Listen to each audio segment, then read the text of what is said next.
Hey everybody, welcome into the podcast. Today is the 3rd of June. Um, this year seems like it's moving really fast. I mean, we're already into June.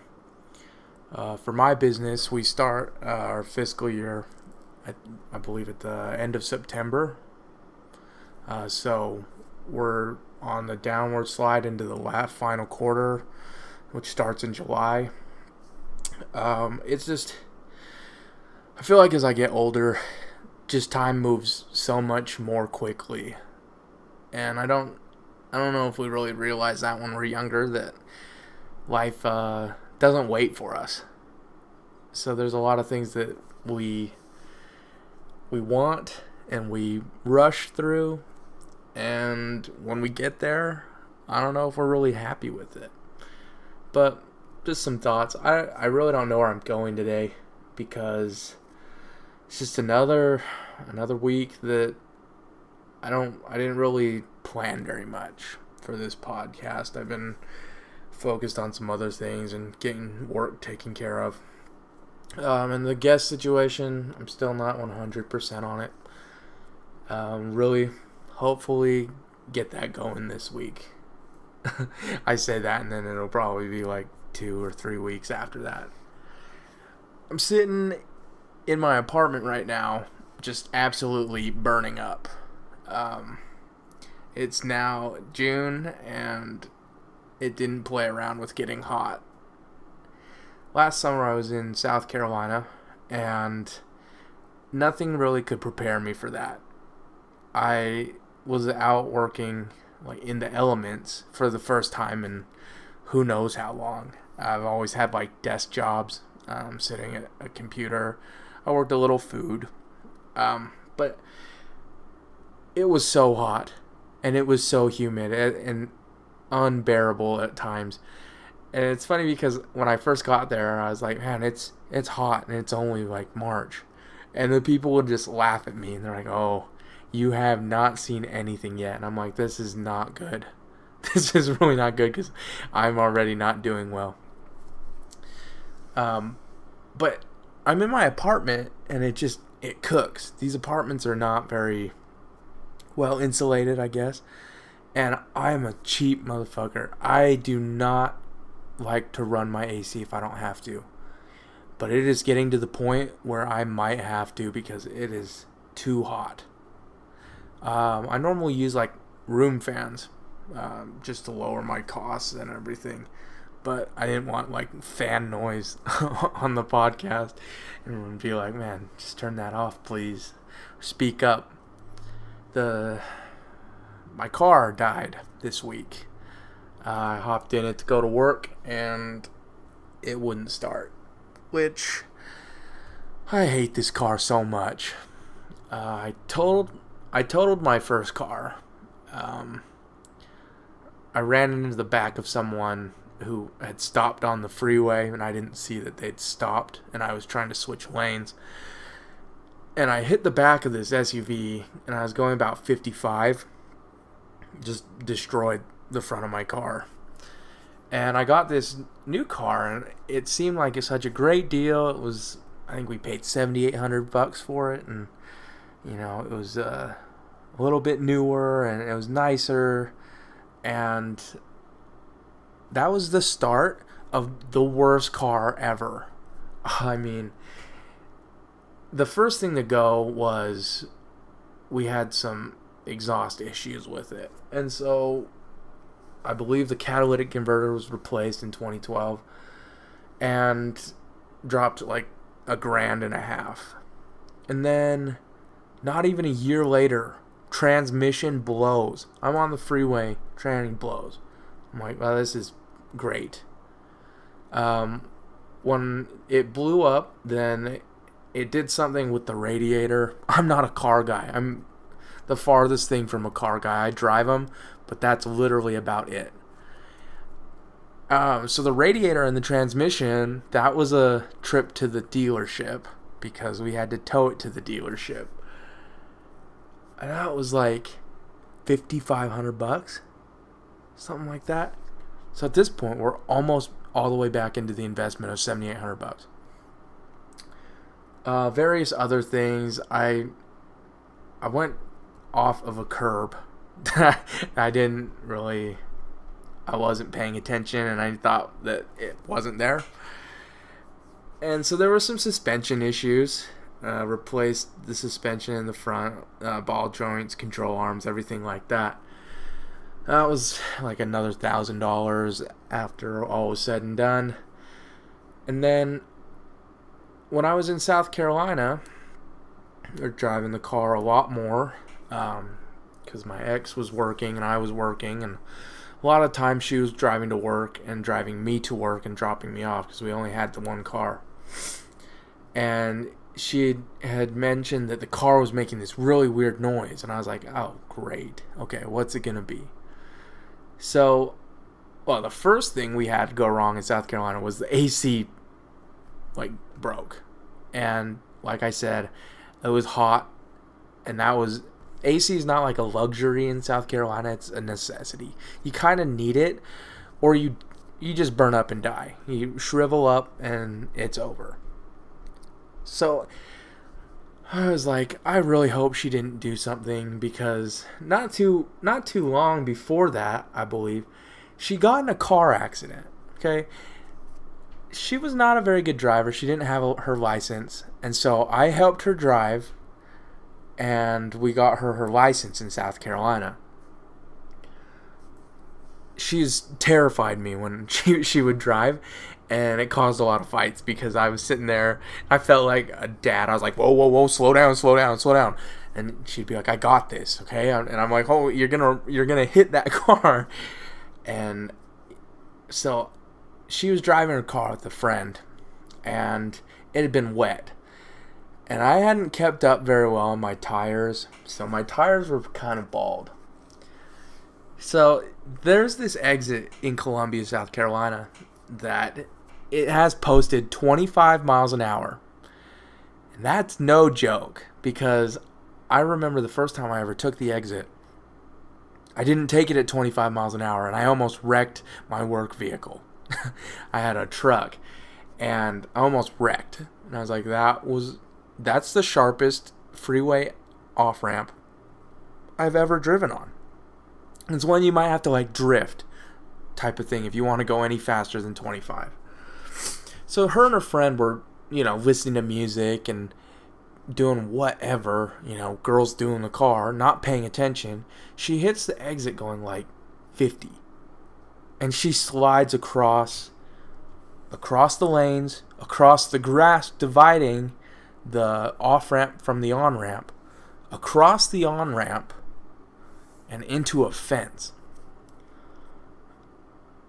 I'm just so glad that there were no cars coming, because she would have taken somebody out, or she would have gotten taken out, and that would have been devastating on all counts. So she hits this fence, and it gets stuck on the car, and her friend, kind of a bigger girl, goes out and hulks the fence off of the car or something. It ripped up the side of my car. It ripped my mirror cover off.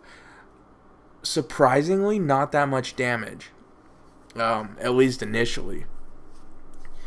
So then they just drive away, and they drive back, and her friend calls me and was like, you have to promise to be nice to her. I'm like, what the hell did she do? Don't start the conversation off with, she's so scared and doesn't want you to be mad when she took the car, I was like, put her on, let me talk to her. And she, basically all I cared about was that she was okay. Cars are material possessions. They're replaceable. People aren't replaceable. You can't bring somebody back who's gone.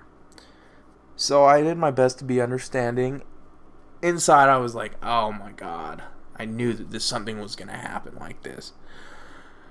The worst part was trying to explain to my parents, who still have the title to that car, why it got wrecked. Luckily it was drivable. There wasn't too many issues, like I said. And when she came home, I was like, honestly, it's not that bad. The paint is all scratched up on the driver door, and I'm missing a mirror cover, and the trim around my window's gone. But not anything terrible. I'm glad you're okay. We'll worry about it later. So we drove a crippled looking car for forever. It to this day has never been fixed. But she was talking about how it was making this weird noise. And I was kind of worried. I was like, oh, I wonder what she did to it. Not thinking it could have been me, but I was thinking, well, what did she do to the car? And so I started driving it. We were going to work. I was going to work in the morning, and it just died. And I was like, oh, no, not again. Luckily, AAA towed it to this mechanic that we'd gone to previously, and comes back, the engine blew. I was like, oh, good Lord. A year ago, the transmission blew, and now the engine blew. So, for 2 weeks, I didn't have a car while they fixed that and put a new engine in. And at this point, I hate this car so much. I'm like, the engine repair was $6,000. I was like, good gracious. Are you kidding me? The car was only $7,800. At this point, we're like $13,000 into it. And nothing cool either. It wasn't a cool $13,000. It was a $13,000 to keep a piece of shit running. So, I got back to Salt Lake, and the car had some issues, and my parents wanted to take it in and get it looked at. And when we took it in, they had all these things that they wanted fixed on it, and there was a hole in the bottom of the car. A hole. So the only thing separating your feet from the road was a piece of carpet. And it had been like this probably since she got in that accident and slid off the freeway. My parents were like, are you serious? And I was like, are you serious? That's crazy. So more money went into it, and it was frustrating because they took their sweet time, and then when they went to put everything back together, they messed up the computer, and the computer shorted out. So it ended up having to get a new computer that had to be shipped from California, and then they had to wait and take it to the dealer so that they could program it. And at this point, I was like, why are we still messing with this car? So then, I don't know, probably 3 months ago, I had a little driving incident. I won't go into much detail on that, but the gist of it was I hit a median really hard with the front of my car. I was going probably 40 miles an hour, hit this median, high centered, and slid, and then drove off the median. And it ripped the whole bottom of my car up. And the wheel well covers, everything. There's this thing called a resonator. It got ripped off. It was just a mess. I could not believe that. I was like, man, here we go again. And we had a really cold night, and I work the evening shift. So I go out. It's about 12 a.m. It's freezing. I'm hurrying. I run over to my door, and I pull the door handle. The door handle snaps off. I was like, are you kidding me? I just can't catch a break with this car. This is trash. So, I've been driving around with this car with a front bumper that was cracked. Both my fog lights are smashed out. They're not there anymore. I don't have a driver's side door handle. And then it dies yesterday. It just gave up. I think it's the starter or the alternator or something like that. We'll see. I don't think that they're very quick to get back to us because of all the problems this car had. I think that we'd be like special on their wall, like we'd have a plaque for giving them business. But they're never too quick with it. So I'm hoping that I'll have a car soon because right now I'm driving my mom's van. It's a 1993 Plymouth Voyager, I think, or Plymouth Caravan or something like that. This is a car, she's had it since 1993 or something like that. Like they bought it new. I was born in 91, so it's 2 years younger than I am. This thing runs. I don't know how it runs. It has like 150,000 miles on it. It's 24 years old, has 150,000 miles on it. It's crazy to me that she still drives it because the seatbelt is like busted. She has a hair clip that holds the seatbelt out. The electronics, when it gets cold, they get kind of fuzzy. They don't really work. She has no AC and no heat. I'm like, Mom, it's time to buy a new car. And she's like, well, I really like this. I'm like, it doesn't matter. I turned to my dad. I'm like, you need to get her a new car. And he's like, I've been trying for the past 5 years. And it's like my parents could afford to just get her what she wants. It's not even an issue. It's just do it. But my mom is so attached to driving this van until it dies. And I don't understand why. So I'm sitting in the car today on the way to work, absolutely melting. It's too hot for this. I'm a big boy. I got just everything is sweating. I'm going to get to work. I didn't bring another shirt. I should have. I should have brought a whole outfit because they have showers at my work. Probably should have taken one when I got there because I was drenched. I'm grateful for her for letting me use it. But man, I really want that van to be gone. It's funny because there's people who grew up with me from like elementary school, and I hadn't seen one of them in since high school, maybe longer, maybe 10 years. They're like, hey, does your mom still drive that gray van? It just made me laugh because I was like, yeah, she sure does.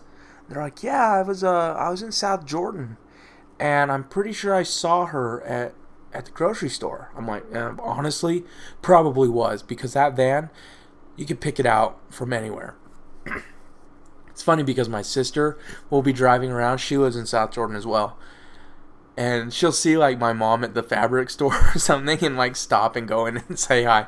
All because she knows what this van looks like. So I guess once she gives up the van, then it'll be harder to find her. It's like double hard to find that lady because she doesn't have a cell phone. If you ask like most people now who doesn't have a cell phone, there's a big number that are like, why would you not have a cell phone? My mom is not interested one bit in having a cell phone. I currently have an extra line that I pay for every month. She doesn't want the phone. I'm like, I'm literally paying for this plan every month. We can just get you a phone and you can have it. But then I was thinking about it, I'm like, honestly, she'd probably have it on silent. She would never answer it. Or it would be turned off. And so we'd still never get a hold of her. I guess the only thing for me would be to like that find a phone app or whatever. And sorry. And being able to just try and locate her. Because a lot of times I'll show up at the house and she's not there. I'm like, she doesn't work, so I'm like, where did she go? So my first thing, I call both of my sisters. I'm like, is Mom over there working in the yard? And usually that's where it is. She's over, helping one of my siblings with their yard. She loves to garden. So if she's not in her yard, she's in one of theirs helping them. But a lot of times I'm like, I have no idea where that lady is, and it's kind of scary because she drives this decrepit old van that I'm not really 100% sure that she should drive it. And she doesn't have a phone. So if it breaks down, she's that lady. She's going to have to ask somebody to borrow their cell phone to call like AAA or to call my dad to pick her up. Which I'm not a fan of that. I'm not a fan of that idea at all. But she's just kind of slow getting around to the times. She recently started, she'll type a family letter each week. Or maybe my dad types it. I think my dad might still type it, but she'll go through and, edit it. And it's funny to watch her type because she learned how to type on a typewriter where you have to, really smash the key down.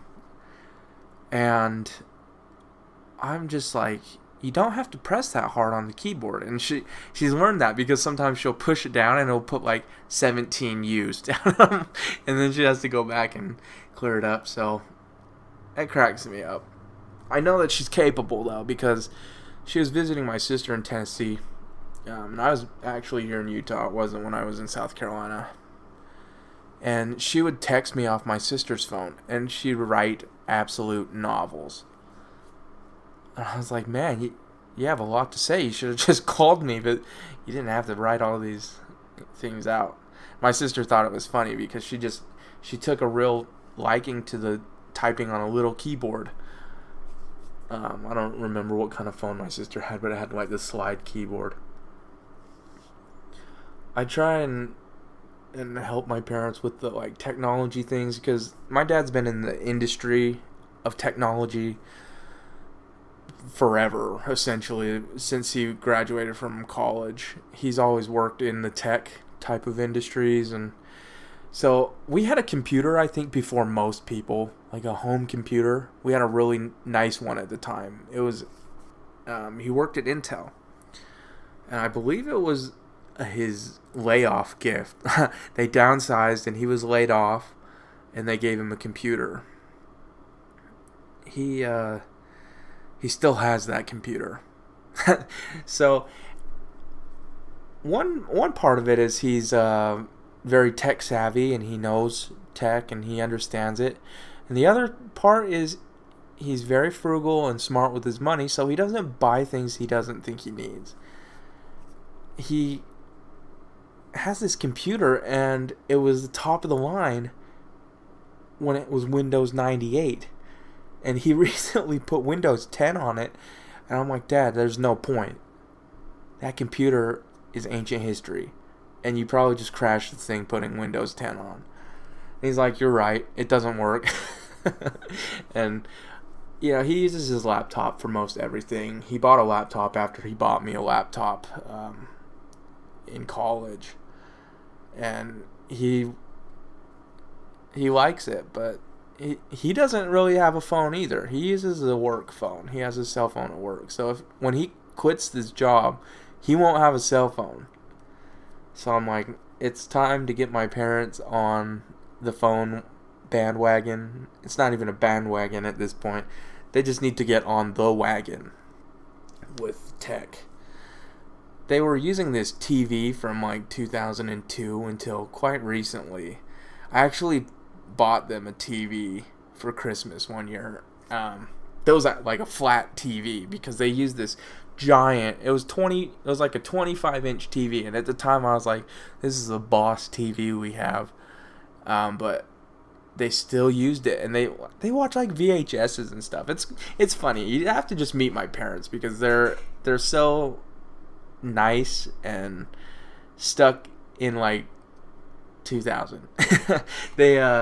So I bought them a TV, and they enjoy it, and now that they're getting older in age, they watch a lot more TV, but they still don't watch like television shows like Netflix.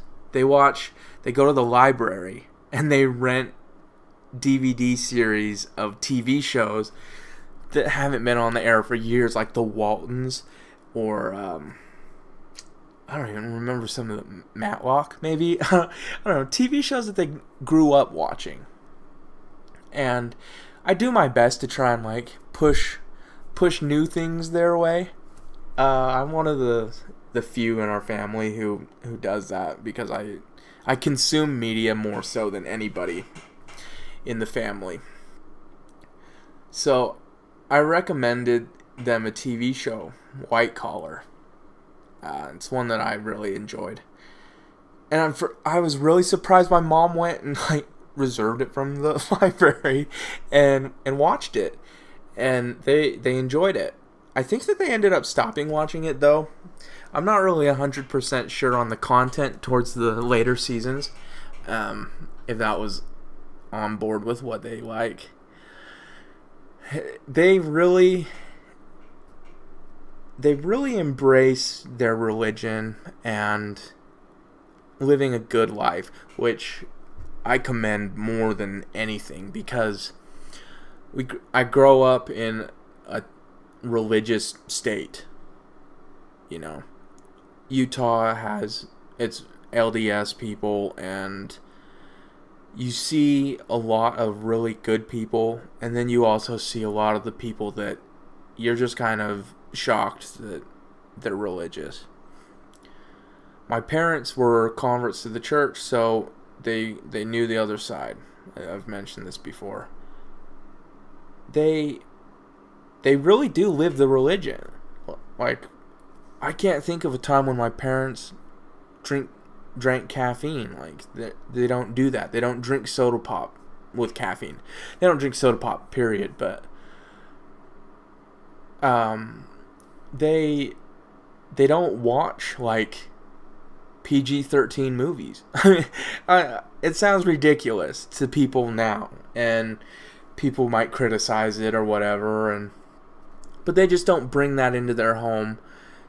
They don't want a lot of like the sexually explicit stuff. They don't want this extreme violence.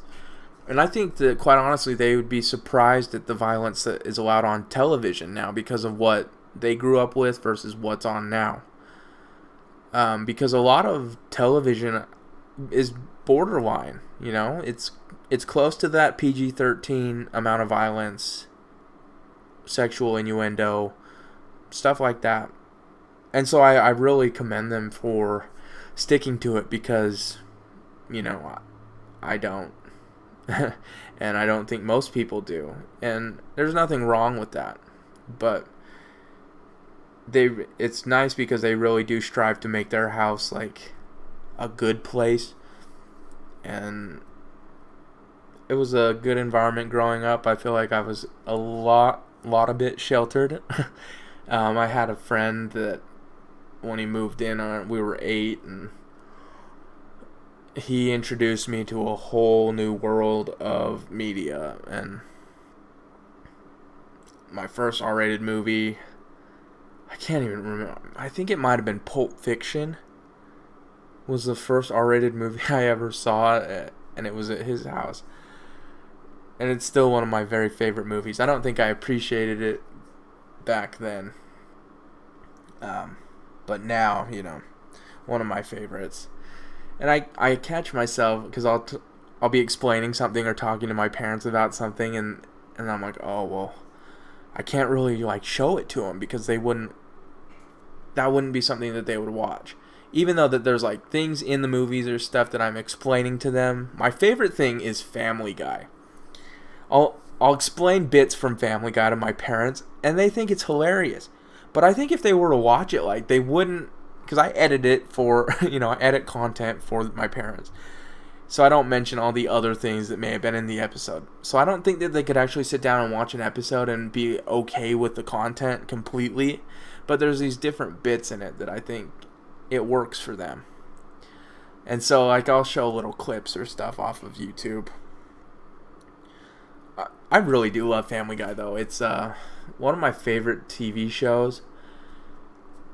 And mainly it's because it's pretty smart writing. I don't know about now.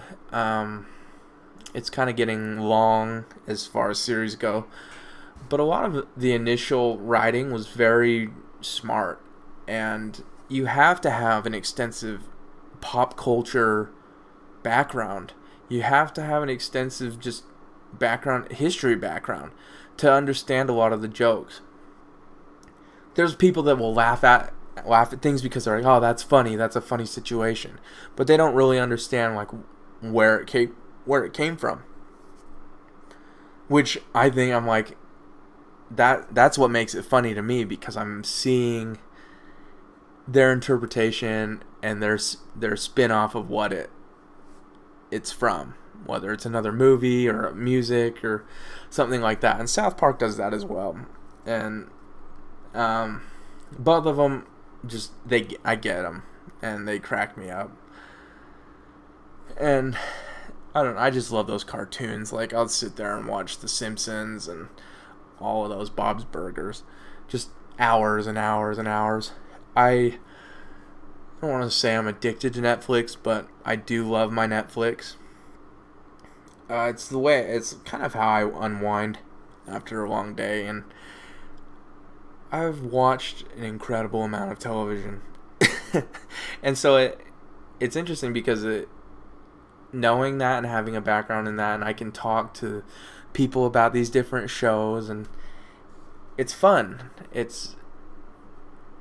I would never say that it's a hobby, though. It's just something that happens.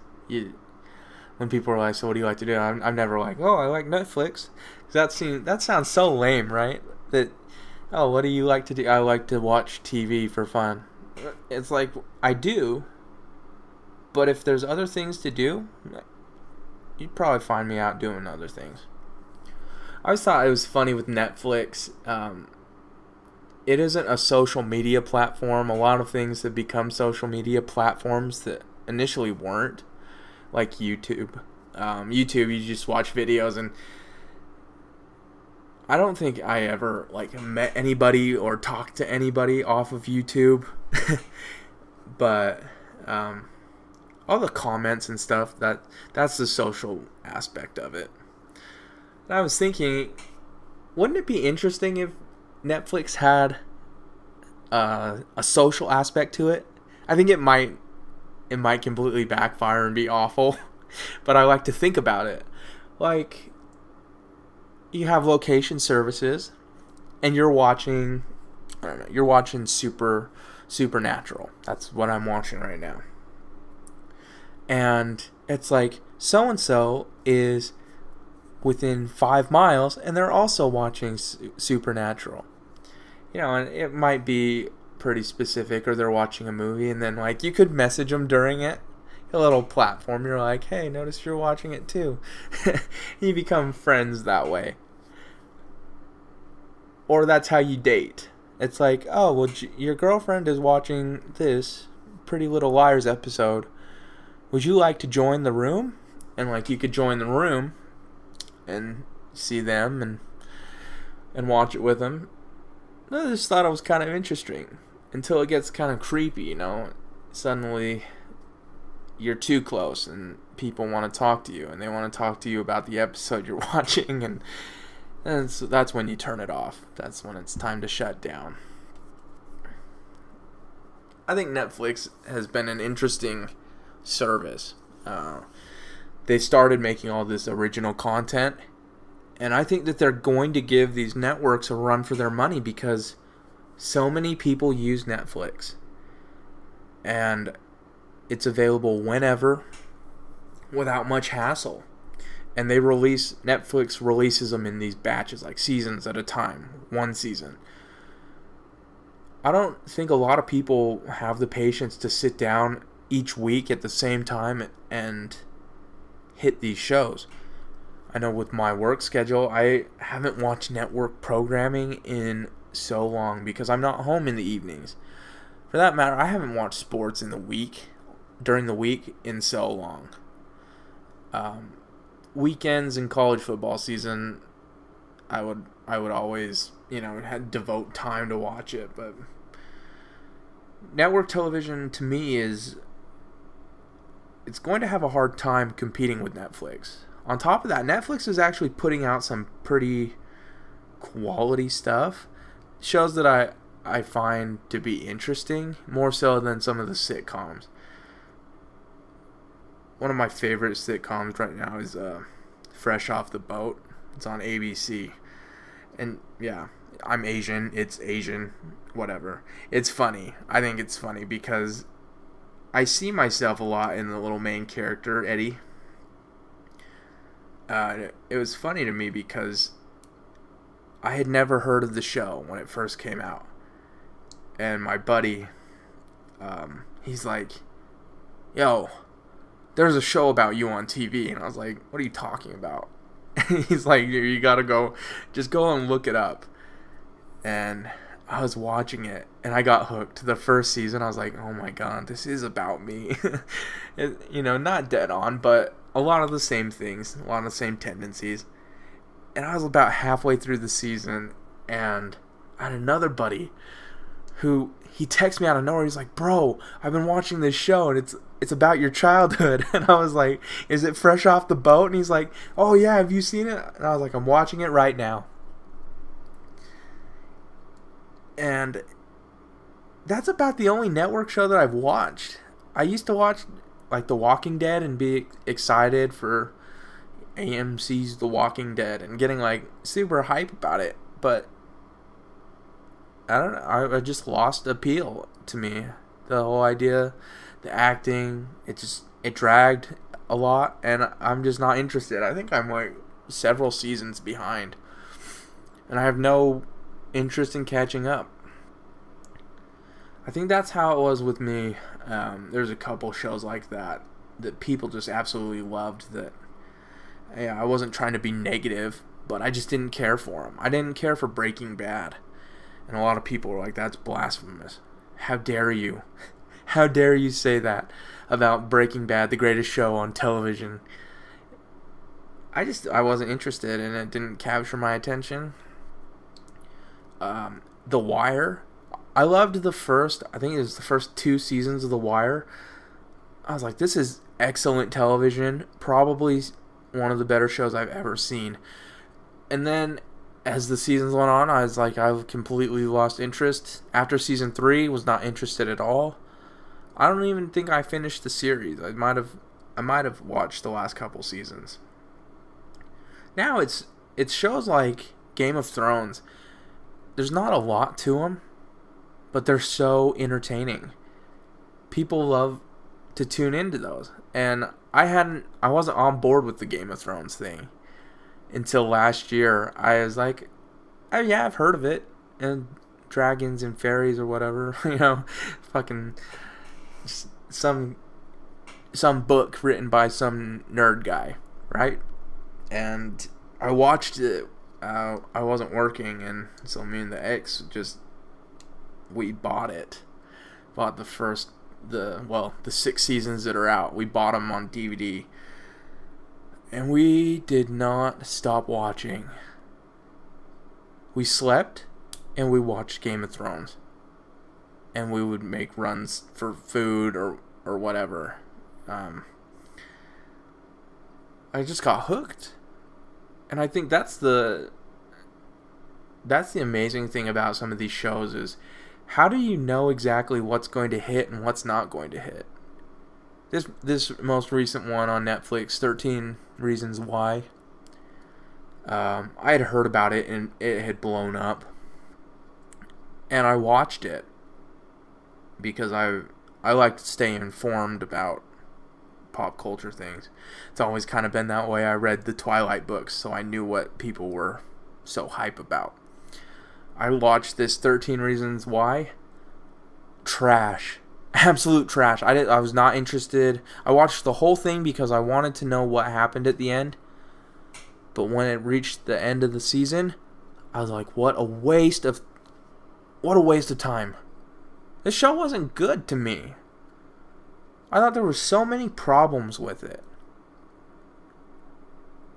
And I don't think that it opened up the dialogue to talk about suicide. I think it presented it in kind of a pop culture happy way. I was like, this is not good, because how many kids are going to do something like that? For me, it's like the girl on the show had some issues, but she wasn't able to talk to anybody about that. That's such a toxic way of thinking. And sadly, that's how kids are. They don't talk about things with adults. They don't talk about things with teachers or, people that could actually help. They talk to their friends. And quite honestly, kids suck these days. I substitute taught for a little while, and I can tell you, I sat through a suicide seminar as a substitute teacher for one of the classes that I did. So all day we talked about suicide, and kids asked questions, and that's the kind of thing that we need. Not a TV show glamorizing suicide. The fact that they illustrated a suicide on the show, I've seen a lot of things, kind of turned my stomach a little bit actually seeing that and watching that, and that they would depict that. And I didn't think that the response from her family was, I don't know, visceral enough to discourage kids from doing something like that. I don't think that they would really understand the cost of their life on everybody else. I'd posted a quote. I was going through, that rough time. And just basically, I look back now and I don't agree with it. The quote was, I think it was from a movie, actually. I don't want to misquote it, but okay, so it says, people pontificate suicide as selfishness. Career churchmen like Peter go a step further and call it a cowardly assault on the living. Oafs argued this specious line for varying reason: to evade fingers of blame, to impress one's audience with one's mental fiber, to vent anger, or just because one lacks the necessary suffering to sympathize. Cowardice has nothing to do with it. Suicide takes considerable courage.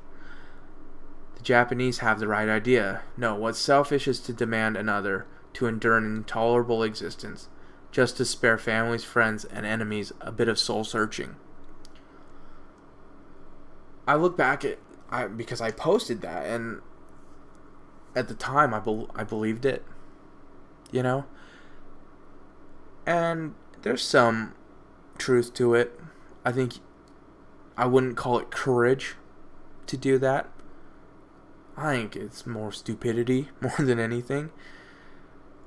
And to say that it's selfish to demand someone to endure an intolerable existence just to save their friends and family's feelings, that's incredibly out of touch. I think that no existence is intolerable. I think that there are some awful things that happen to people. But I believe that there's always a way out. And I don't think that suicide is that way out. Which is why I didn't agree with the show and the premise that she thought her life was so miserable and so terrible and that there was nothing that could happen. And so she gave up. I'm not really sure why it gained so much popularity, because it seemed like everyone that loved it, they're just like, it's such an amazing show, and I didn't really understand why. There's shows like Shameless. I watched that one as well. I'd never heard of it actually until people were talking about how amazing it was, and I watched it and it was entertaining. It was one of those ones I couldn't stop watching it. And at the same time, I was like, man, talk about a show on an awful subject. Like, how do we find this joy in seeing such a dysfunctional family, seeing these horrible things happen to somebody? Why do we like it? Is it because it makes us feel better about our situation? I don't know. I think that it's pretty interesting what people like, the shows that people like. There's people, for what it's worth, the Kardashians are talentless, whatever. People disagree with their fame or whatever, and yet they still have millions and millions of people tuning in to watch their lives. I mean, it's keeping up with the Kardashians has never been something interesting to me at all. All of those shows. Reality TV to me is not interesting because it's augmented reality. I think I'd rather watch something that I knew was supposed to be fictional, that felt more real. TV shows like Scandal, Homeland. Just, you're like, I know that this is not true, and I know that this is just something that's created, but is there an Olivia Pope in the government? Kerry Washington's character in Scandal.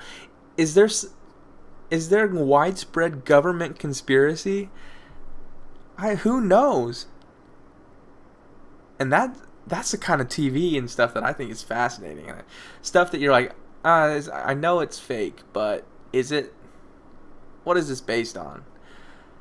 You know, and you watch shows like Law and Order and CSI, and they always have like a little disclaimer: any depictions of people, real or otherwise, purely coincidental. But there's ones that you're like, that was literally a headline the other day, and then they made a show about it. Those are the kind of shows too that they grab you and you can't stop watching. And the thing that I've always liked about Law and Order, SVU is my favorite one. I think just because of the acting and the characters are more likable, I guess. They don't always win. And that's a really interesting thing for me, because back in the day, I used to watch a show called Perry Mason with my parents. And it was a courtroom show, and they'd have the people like on trial, and then some evidence would come to light, and Perry Mason would solve it, and he'd lawyer his way and get his client, who was innocent, off. And I was like, this isn't how justice works. People don't always win. People get incarcerated when they shouldn't. People get off when they shouldn't. And that's the thing I really liked about Law and Order, is because the detectives didn't always win, and it left me with such like a negative feeling. Like, I was so mad, and I was like, I just gotta watch and see what happens next, because they better get that rapist next time. You know, they better have it airtight. I love that shows get you so involved, and you just jump into them. And it's like you're part of it. You have these connections with characters. When characters die, you become very upset, because you're like, he was one of my favorites, or she was so great. Why did they take her out of it? That's the best part about entertainment for me. I know reality from entertainment. I think there's some people that kind of lose that and they blur the lines, and those are the ones they end up doing something stupid, or they get too involved. But I think entertainment is wonderful, and I love it. So one of my favorite jobs in high school, I worked with my buddy Reagan at the movie theater, and so that meant free movies. So we were both in the tech program, search tech program in high school. So we got out of high school before everybody. We got out at 1:50 instead of like 2:25. So as soon as we were done at school, we went to the movies and watched more movies, I think, than I've ever watched in my whole life in that like 9-month stretch. I saw movies multiple times in the theaters. You know, I loved going to movies, and I still do. I don't go very much just because I don't have like someone I go with. And movies are getting so damn expensive. I don't like, man, movie date a couple, I don't even know how long ago, maybe a month ago. For 2 tickets, it's almost $20 or something, and like, that's on the cheap end. When we were in South Carolina, those tickets were expensive. They were like $13 or something like that.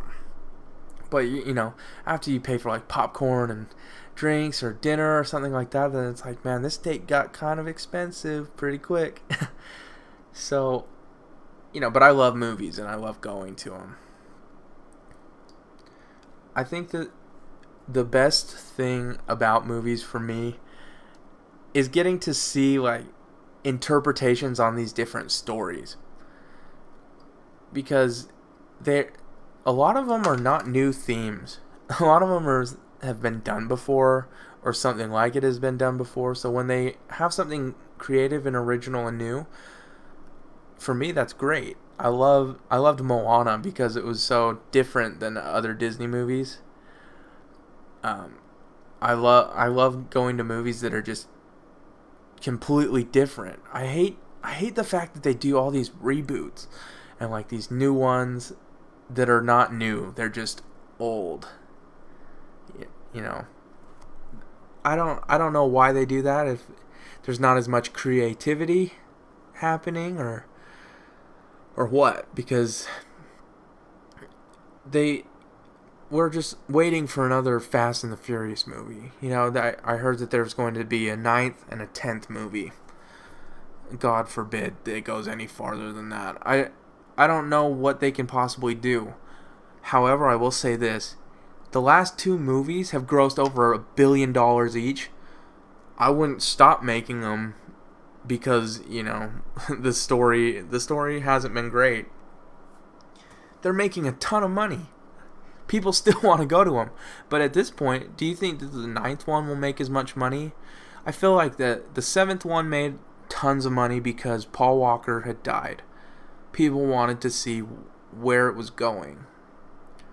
The 8th one made a ton of money because people wanted to know where they were going to take the story without Paul Walker, period. Can the success continue onto a 9th movie or a 10th movie?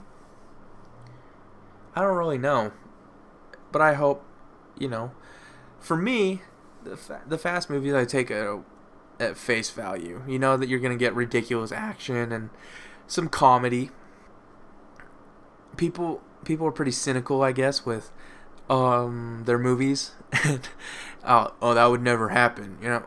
Quite clearly the stunts would never happen. But that's what makes it so amazing, is how ridiculous it is.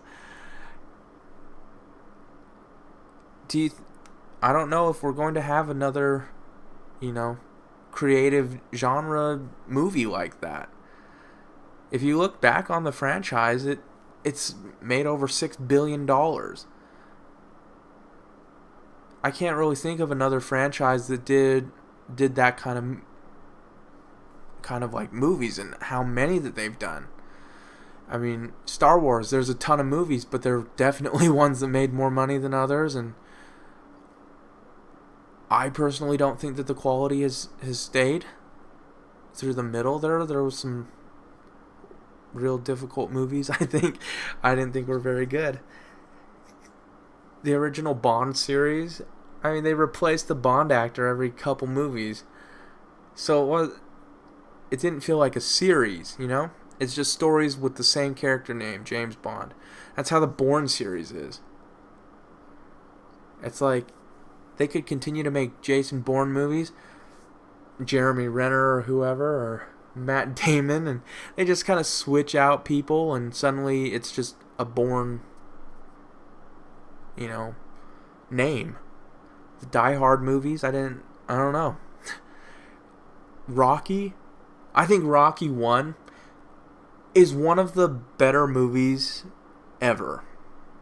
That sounds pretty bold, but there was a lot to that movie, and I thought it was pretty great. But after that, they just wanted another movie. And these most recent ones, I don't even count. I'm like, they're awful.